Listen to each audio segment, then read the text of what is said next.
حدیثوں کے لیے اونٹ اور گھوڑے بن جایا کرتے تھے، ان حدیثوں کا کیا کرو گے؟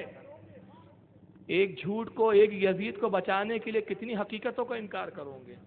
آئیے حقیقتوں کے انکار کا سلسلہ بڑا تبلیغی جماعت کے اس وقت ایک سربراہ ہے. جھوٹی روایت ان کا خاندانی ورثہ ہے.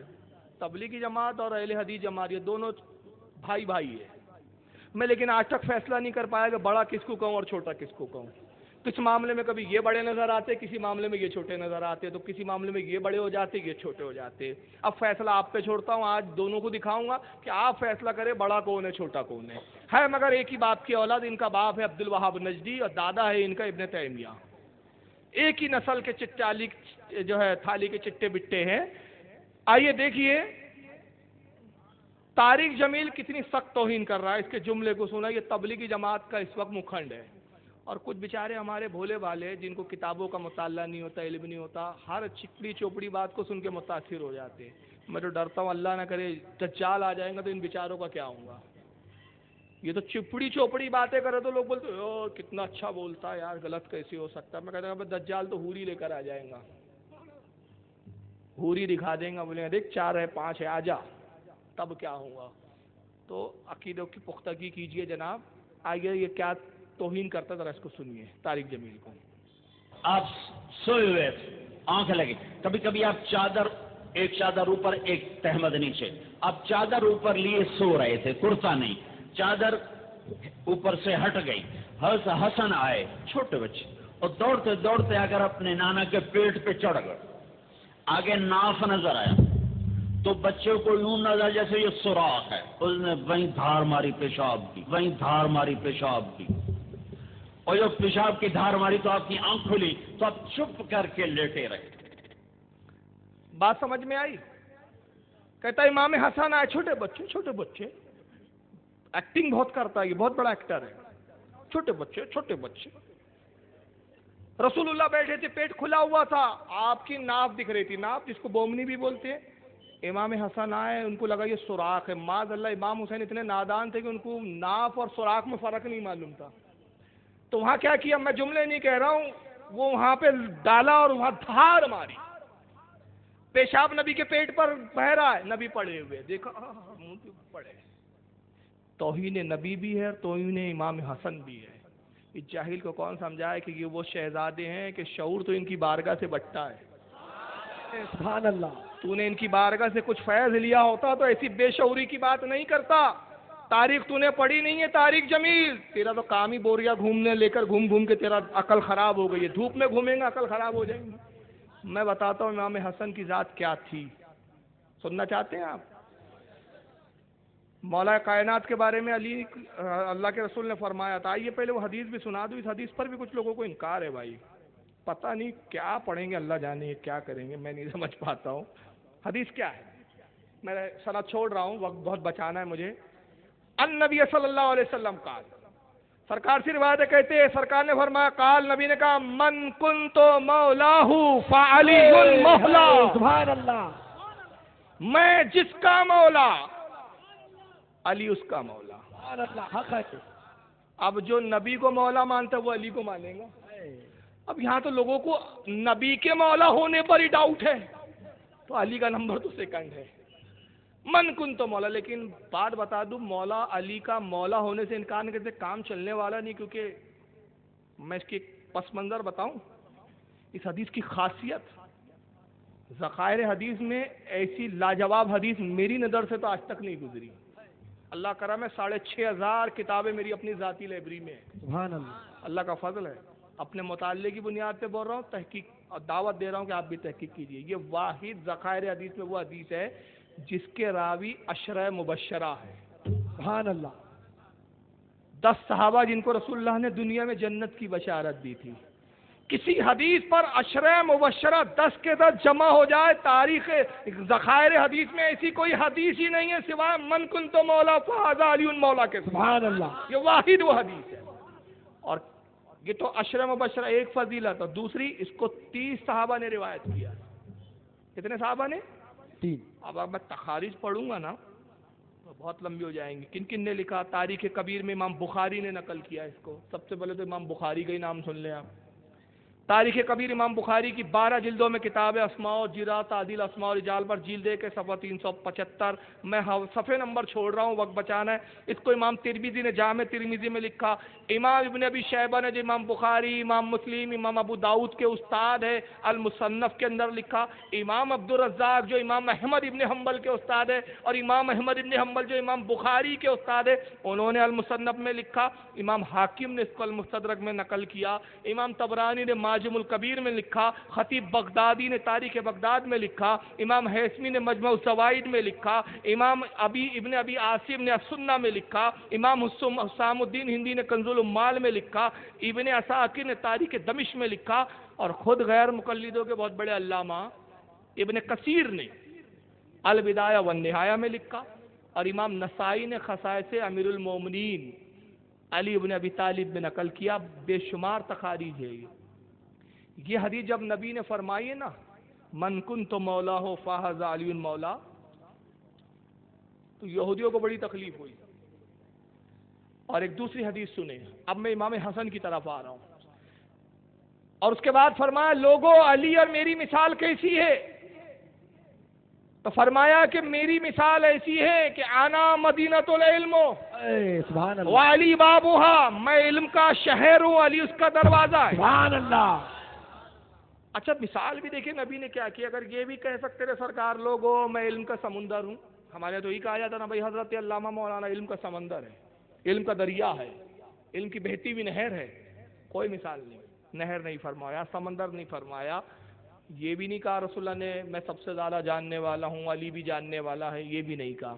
نبی نے نہیں کہا لوگوں روئے زمین پر مجھ سے زیادہ کوئی نہیں جانتا، پھر میرے بعد علی جانتا. ساری مثالیں ترک. 2 مثالیں، میں علم کا شہر، علی اس کا دروازہ. تو شہر کیسے ہوتے تھے اس وقت؟ آج نہیں ہوتے، چاروں طرف سے گھرے ہوتے تھے. اس کا ایک مین گیٹ ہوتا تھا، گیٹ میں سے گھسنا پڑتا تھا. داخل شہر میں داخل ہونا تو گیٹ میں سے ہی جائیے. دیوار اتنی اونچی کہ آپ جا نہیں سکتے، پہرے ہوتے تھے. جب یہ حدیث کہی نا تو حضرت علی نے صحابہ میں کہا لوگوں جبریل نبی کے پاس 1 بار آتے، میرے پاس 2 بار آتے. سبحان اللہ. صحابہ نے کہا یہ کیسی بات کہہ رہے ہو؟ کہا جاؤ رسول سے پوچھ لو. آئے کہا یا رسول اللہ علی یہ کیا کہتے ہیں کہ جبریل آپ کے پاس 1 بار آتے ہیں، ان کے پاس 2 بار آتے ہیں؟ سرکار نے مسکرایا، کہا صحیح کہتے ہیں. سبحان کہا اللہ. یا رسول اللہ کیسے؟ کہا میں نے کہا نہیں میں علم کا شہر ہوں، علی دروازہ ہے. تو جب دروازے سے جو آتا ہے تو 1 بار، جاتا ہے تو 2 بار. سبحان اللہ. تو میرے پاس تو 1 بار اور علی کے پاس 2 بار. یہ حالانکہ ایک لطیف مطلب ایک مزاحن فرمایا تھا، ورنہ ایسا نہیں تھا. کوئی یہ نہ سمجھے کہ جبریل وہی لے کر آتے تو پہلے علی کے پاس لے آتے تھے، ورنہ کفر ہو جائے گا. یہ مزاحن فرمایا تھا، یہ ایک ایسی مزاح ہوتی تھی. تو یہ حدیث میں سرکار نے شہر کہا اپنے آپ کو اور علی کو دروازہ. تو اس کی مثال اس لیے دی کہ شہر وہ ہوتا ہے کہ جہاں ہر ضرورت کی چیز مل جاتی ہے. جتنے اطراف کے قصبے والے، گاؤں والے، جو چیز ان کے گاؤں میں نہ ملے، ان کے اپنے قصبے میں نہ ملے، ان کی اپنی بستیوں میں نہ ملے، وہ شہر کی طرف کوچ کرتے ہیں اور دروازے سے ہو کر جانا پڑتا ہے. تو گویا نبی نے کہا میں علم کا شہر ہوں، علی کے دروازے سے آنا پڑے گا، علی کے وسیلے سے آنا پڑے گا. اور جب تم علی کے وسیلے سے شہر علم میں آ جاؤ گے تو طریقت یہاں ملیں گی، معرفت یہاں ملیں گی، حقیقت یہاں ملیں گی، معرفت یہاں ملیں گی، فدائیت یہاں ملیں گی، شریعت یہاں ملیں گی. ہر چیز اگر تمہیں لینا ہے تو شہر میں آنا پڑے گا. اور آنے کے لیے شرط کیا ہے؟ دروازے سے آنا پڑے گا. سبحان اللہ. اب یہ حدیث جب نبی نے کہی تو یہودیوں کو بڑی پریشانی ہوئی. کہا علی کو کہہ دیا بھائی، جس کا میں مولا اس کا علی مولا. علی کے بارے میں نبی نے کہہ دیا صاحب میں علم کا شہر، علی اس کا دروازہ. تو لوگ کچھ آزمائش کے لیے پہنچے. ایک یہودی آتا ہے مولا کائنات کے پاس. بات میں ابھی امام حسن کی کروں گا، آئیے درود شریف پڑھ لیں آپ. اللهم صل على سيدنا مولانا محمد عدد ما في علم الله صلاة دائمة بدوام الملك الله صلی اللہ. کہتا ہے علی تمہارے نبی نے کہا ہے میں علم کا شہر ہوں، علی اس کا دروازہ ہے. میرے ایک سوال کا جواب دے دو تو میں مان جاؤں کہ تم واقعی علم کا شہر ہو، علم کا دروازہ ہو. کہا پوچھو. کہا سوال بہت مشکل ہے. جب علی نے جیسے سنا اس نے کہا سوال بہت مشکل ہے، تب مولا کائنات نے کیا کیا؟ اس کو اب ذلیل کرنا ہے کہ تو اپنے علم کے گھمنڈ میں آیا. کہا اچھا جو چاہے پوچھ، اس کا جواب میرا بیٹا حسن دے گا. امام حسن ہے اس وقت 3 ساڑھے 3 سال کے بچے. کہا بیٹا حسن جواب دیں گا، میں نہیں دوں گا۔ کہا یہ بچہ کیا دیں گا؟ علی بڑے بڑے عالموں سے پوچھا، کوئی جواب نہ دے سکا۔ کہا ہاں یہی دیں گا۔ کہا اچھا اگر یہ نہ دے سکے تو آپ دیں گے؟ کہا ہاں ٹھیک ہے، پہلے اس سے تو پوچھ لو۔ تو اس سے پہلا سوال کیا؟ پہلا سوال زمین کا مرکز کون سا ہے؟ آسمان کا مرکز کون سا ہے؟ دوسرا سوال۔ اور تیسرا سوال تھا وہ کیا ہے جس کا قبلہ نہیں؟ چوتھا سوال وہ کون سی ذات ہے جس کا کوئی رشتہ دار نہیں؟ فی البدی امام حسن جواب دے رہے ہیں بچپنے کے عالم میں، اس جاہل کو پیشاب کرتے ہوئے نظر آ رہے ہیں۔ اور امام حسن کے شعور کی بلندی دیکھو۔ کہا سن، زمین کا قبلہ کعبۃ اللہ ہے۔ جب اللہ نے زمین بنائی جو سب سے پہلی اس جگہ کو مرکز بنایا جہاں آج کعبہ قائم ہے، یہ پوری زمین کا قبلہ ہے۔ اور آسمان کا قبلہ بیت المعمور ہے، ٹھیک اس کی سیدان میں فرشتوں کا کعبہ ہے جہاں فرشتوں کا حج ہوتا ہے۔ اور فرمایا کہ جس کا قبلہ نہیں وہ خود کعبہ معظمہ ہے کہ سب اس کی طرف جھکتے ہیں، اس کا کوئی قبلہ نہیں۔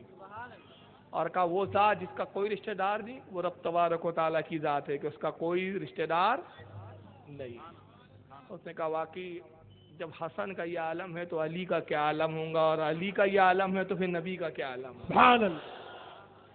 ایک یہودی پھر آیا ایک بار، کہا علی سنا ہے کہ آپ کے نبی کہتے ہیں کہ آپ بڑے عالم ہیں، علم کے جاننے والے؟ کہا ہاں میرے نبی نے، میرے حبیب نے مجھے یہ علم دیا ہے۔ کہا ایک سوال کروں؟ کہا پوچھو۔ کہا اطمینان سے جواب دیجیے گا، چاہیے تو کچھ وقت بھی لے لیجیے۔ اب دیکھیے حضرت علی کی عادت تھی اچھے سے پوچھو تو جواب ترنت دے دو، اور زیادہ ہوشیاری بتاؤں گے تو پھر تو بہت ذلیل کروں گا۔ تب کھمنڈ یعنی بظاہر کر رہا ہے کہ بڑا ہارڈ سوال ہے، بڑا مشکل سوال ہے۔ کہا اچھا بہت مشکل سوال ہے، تب اس کا جواب میرا بیٹا حسن ہی دیں گا۔ کہا یہ بچہ؟ ہاں ہاں یہی بچہ دیں گا۔ کہا علی یہ بچہ کیا دیں گا؟ بڑے بڑے وقت کے جید علماء نہ دے سکے؟ ارے کہا پوچھ تو، یہ حسن ہے، علی کا بیٹا ہے، علی کا شہزادہ ہے، اس نے بھی وہی لعاب چوسا ہے جو علی نے چوسا ہے۔ علی کعبے میں پیدا ہوا تھا تو نبی کے لعاب سے سرفراز ہوا تھا، اور جب حسن پیدا ہوا تب یہ بھی نبی کے لعاب سے سرفراز ہوا ہے۔ پوچھ حسن سے۔ سوال سنیں گے آپ؟ کیا سوال تھا؟ کہا حسن بتاؤ وہ 10 چیزیں کون سی ہے، وہ کون سی 10 چیزیں جس میں سے ہر بعد والی چیز پہلے والی چیز پر غالب ہے، اور آخری چیز وہ ہے جس پر کوئی چیز غالب نہیں۔ اب دیکھیں سوال تو تھا ہی ایسی، اس کی بات بھی صحیح تھی، ہم سے پوچھتا تو ہم کہتے دے یار 1 مہینہ تو کم سے کم دے ہی دے۔ اب دیکھنا پڑے گا 10 چیزیں کون سی ہے، لیکن یہ تو نبوت کے گھرانے والے تھے، علم تو یہاں سے بٹتا تھا، علم تو ان کی وراثت تھی، علم لدنی یہاں سے اترتا تھا۔ کہا وہ کون سی 10 چیزیں ہیں جس میں سے ہر بعد والی چیز پہلی چیز پر غالب، مگر آخری چیز وہ جس پر کوئی غالب نہیں۔ امام حسن مسکرائے، کہا بڑا آسان سوال پوچھا تو نے، میں تو سمجھا تھا تو بہت بڑا مشکل سوال لے آیا، لیکن یہ تو بچوں والا سوال ہے۔ کہا آسان؟ اچھا بچے والا سوال ہے تو آپ بچے تو جواب دے ہی دیجیے۔ کہا سنو وہ 10 چیز کون سی ہے؟ کہا پہلے وہ مٹی کا ڈھیلا ہے جس پر پتھر غالب ہے، سبحان اللہ۔ پتھر مارو مٹی پہ مٹی پاش پاش ریزہ ریزہ حیثیت ختم ہو جاتی ہے۔ کہا پتھر پر لوہا غالب ہے، اب گنتے جائیں آپ، میں بتا رہا ہوں کوانٹٹی نہیں بتاؤں گا۔ پتھر پر لوہا غالب ہے، لوہا مارو پتھر چورا ہو جائے گا۔ لوہے پر آگ غالب ہے کہ لوہے کو پانی کی طرح پگھلا دیتی ہے۔ آگ پر پانی غالب ہے کہ آگ کو بجھا دیتا ہے۔ پانی پر بھاپ غالب ہے کہ پانی کو بھاپ بنا کے اڑا دیتا ہے۔ بھاپ پر بادل غالب ہے کہ بادل بنتے ہیں، اور بادل پہ فرشتہ غالب ہے جو بادلوں کو ہکاتا ہے، اور اس فرشتے پر ملک الموت غالب ہے جو اس فرشتے کو بھی موت دیں گا، اور اس ملک الموت پر اللہ رب العزت غالب ہے جو ملک الموت کو بھی موت دیں گا، اور رب وہ ہے جس پر کوئی غالب نہیں۔ اے سبحان اللہ۔ نعرہ تکبیر، نعرہ رسالت، نعرہ حیدری، نعرہ حسین، علامہ فاروق رضوی، پیغام حسین۔ یہ ہے امام حسن کا بچپن۔ یہ پاگل تاریخ جب میرے کو پیشاب کرتے ہوئے دکھ رہے ہو، ناف کو سوراخ نظر آیا تو پاگل ہو گیا، تیرے کو پاگل خانے میں علاج کی ضرورت ہے۔ آئیے دوسرا منظر دیکھیں، یہ صاحب کو میں دکھا رہا ہوں، انہوں نے تو ایسا کام کیا جو آج تک کسی نے نہیں کیا۔ دیکھیں میں شکل دکھاؤں پھر نام پوچھوں گا آپ سے تاکہ آپ کی جنرل نالج بھی تو مجھے پتا چلے۔ نہ علی خدا ہے نہ کون ہے؟ توصیف الرحمان سعودیہ کی ریالوں کے ٹکڑوں پہ پل رہے ہیں یہ لوگ۔ ہمارے ہاں شاعر لوگ کہتے ہیں نا جس کا کھانا اسی کا گانا. تو ہم نبی کے ٹکڑے کھا رہے ہیں تو انہی کی گاتے ہیں, اہل بیت کے صدقہ کھا رہے ہیں تو انہی کی گاتے ہیں, یہ سعودیہ کی نجدیوں کی ریالے کھاتے ہیں تو انہی کی گاتے ہیں. تو اب دیکھیے آپ تعجب میں پڑ جائیں گے, اس کلپ کو غور سے سنیں. اس نے وہ کام کیا جو 1300 سال میں کسی نے نہیں کیا. دیکھیے ذرا سن لیجئے, میں تبصرہ تو بعد میں ہی کروں گا, سن لیجئے. نہ علی خدا ہے نہ خدا سے جدا ہے, پھر کیا بنا ہے؟ اللہ کی قسم, دنیا کے جھوٹوں میں سے بہت بڑا جھوٹ کربلا کی یہ کہانی ہے. اللہ کی قسم, دنیا کے جھوٹوں میں سے بہت بڑا جھوٹ کربلا کی یہ کہانی ہے کہ یہ کربلا کی جنگ اخبارات اٹھا لیجیے, مجلے اٹھا لیجیے, جرائد اٹھا لیجیے, ریڈیو سن لیں, ٹیلی ویژن دیکھ لیں, کفر اور اسلام کا مارکا, اسلام اور کفر کی جنگ, اسلام کا معلوم کرنا تھا, حق اور باطل کا مارکا. ہمارے بڑے بڑے امام بھی بیان دیتے ہیں کہ حسین کی یاد میں یہ ذاتی قوتیں, حسینی قوتوں کی جنگ باقی رہے گی. سمجھتے نہیں ہیں یہ ہے کیا؟ صرف حضرت حسین کا رہے تھے. یہ دوسرے نمونے, ان کا نام مجھے ابھی تک پتہ نہیں چلا, لیکن ان کا حلیہ, ان کی بولی بتا رہی ہے کہ یہ بھی نجد کے نطفے سے ہی پیدا ہوئے ہیں. آواز تھوڑی سی صاف نہیں آ رہی ہے, پھر میں ان کے الفاظ دوہرا دوں گا. یہ حادثہ تھا, کیا تھا, یہ ایک اختلافی چیز تھی, یہ کوئی کفر و اسلام کی لڑائی اور جہاد نہیں. اگر مسلمان کہتے ہیں اسلام زندہ ہوتا ہے ہر کربلا کے بعد کون سے انسان اسلام زندہ ہوا ہے؟ توصیف الرحمان کہتا ہے اللہ کی قسم کربلا کی جنگ جتنے آج تک جھوٹ بولے گئے تمام جھوٹوں میں سب سے جھوٹی کہانی ہے. کربلا ہوئی نہیں, مطلب یہ کہانی ہے, قصہ ہے جو جھوٹا کر دیا گیا, لکھ دیا گیا. آج تک کسی نے کسی کی زبان سے سنا آپ نے؟ ارے غیر مسلم نے بھی نہیں بولا ہوگا کبھی. یہ وہ بھی تسلیم کرتے ہیں کہ بھائی سرزمین عراق میں کربلا کی سرزمین پر ایک حق و باطل میں مارکا ہوا تھا. ایک غیر مسلم شاعر کہتا ہے, بڑا پیارا شعر یاد آ رہا ہے, غیر مسلموں نے بڑے اس پہ اشعار کہے ہیں. کہتا ہے کہ ناصران شہ والا میں نہ تھی عمر کی قید. ناصران شہ والا حضرت امام حسین کی ذات کو کہہ رہا ہے. ناصران شہ والا میں نہ تھی عمر کی قید, آگے چلنے والوں میں تھے نہ چلنے والے. جو نہیں چل سکتے تھے وہ بھی چلنے والوں میں آگے آگے چلے. آگے چلنے والوں میں تھے نہ چلنے والے, ایڑیاں حضرت علی اصغر نے رگڑی نہیں بلکہ پاؤں دکھلائے تھے بیت کو کچلنے والے. سبحان اللہ, پاؤں دکھلائے تھے بیت. یہ غیر مسلم شاعر کا قول ہے. وہ بھی مانتے کہ کربلا ہوئی, علی اصغر شہید ہوئے, امام حسین کے ساتھ ایک جم غفیر شہادت سے سرفراز ہوا, لیکن یہ پتہ نہیں کون سی مٹی کے بنے ہیں. اب میں ایک سخت جملہ کہہ رہا ہوں, میرا دل کھول رہا ہے, غصہ آ رہا ہے, اسے اصل میں فاروقی جلال ہے نا, ضبط نہیں ہوتا. سبحان اللہ, سبحان اللہ, صدقے میں کچھ تو ملیں گا فاروق اعظم. سبحان اللہ, بے شک. تو مجھے لگتا ہے کہ اس کا باپ جب اس کی ماں سے صحبت کر رہا تھا, یقیناً ابلیس شامل تھا, تب یہ پیدا ہوا. حق ہے. یہ حلالی ہو نہیں سکتے. میں لفظوں سے نہیں کھیل رہا ہوں.